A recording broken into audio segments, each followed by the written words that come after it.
à tous, comment vous allez? J'espère que vous allez bien. Cette semaine, nous voulons mettre l'accent au fait sur LinkedIn pour les étudiants. Nous sommes tous étudiants. Nous savons que le marché de l'emploi actuellement, il est saturé comme on a l'habitude de dire. Mais il existe des voies et moyens pour se différencier, pour se démarquer de la foule. Et c'est de ça que je veux parler au fait. D'abord, je voudrais clarifier une chose. Lorsqu'on va sur LinkedIn, ce n'est pas le premier jour qu'on obtient un emploi, non. Essayons de revoir cette mentalité-là. Au fait, on va sur LinkedIn d'abord pour se créer une image. Et c'est cette image qu'on va mettre au devant pour pouvoir rechercher un emploi. Est-ce qu'on se comprend? Parce qu'on ne peut pas espérer arriver le même jour sur LinkedIn et obtenir un emploi. Il y a certaines personnes qui l'ont fait. Mais chacun a sa chance, chacun a sa grâce. Mais moi, je voudrais d'abord que vous ayez en tête que lorsqu'on va sur LinkedIn, en tant qu'étudiant, on ne gagne pas un emploi d'abord. Et en tant qu'étudiant, comme on le dit, on va pour étudier.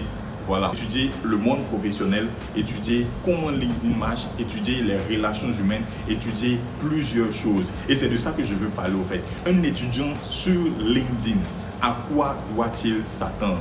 Lorsque tu te rends sur LinkedIn avec ton titre d'étudiant, il faut savoir que d'abord tu vas voir les choses de manière différente. Pourquoi je dis ça?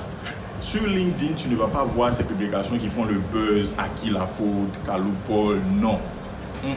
Tu ne vas pas voir ça sur LinkedIn. Il faut savoir que tu vas voir d'autres publications qui au départ ne vont pas forcément t'intéresser, ça c'est clair, parce que tu n'as pas l'habitude de voir cela. Mais lorsque tu vas continuer ou tu vas commencer d'abord à écouter ou à lire ces personnes qui vont parler de choses professionnelles, tu seras d'abord dans le bain et tu seras intéressé par ces choses. Maintenant, la deuxième des choses, pour un étudiant qui est sur LinkedIn, c'est ce qu'il doit savoir. Un étudiant sur LinkedIn, il doit savoir qu'il va rencontrer plusieurs personnes du monde professionnel, c'est-à-dire des personnes qui sont en entreprise. On sait qu'on va à l'école, mais à la fin, c'est pour faire quoi? C'est pour travailler.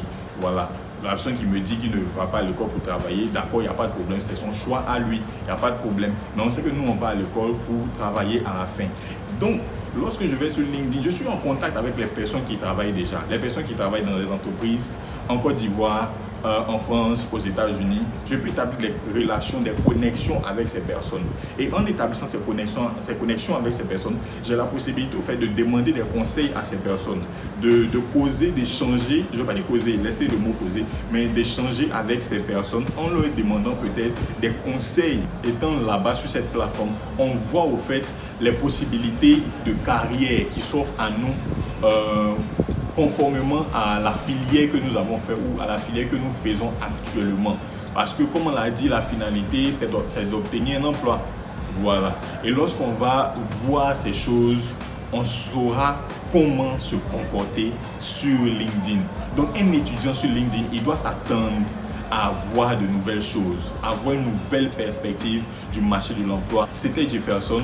Pour la prochaine vidéo, on va parler des erreurs à éviter en tant qu'étudiant sur LinkedIn. Si vous avez aimé la vidéo, partagez à vos amis. Plusieurs personnes en ont besoin actuellement.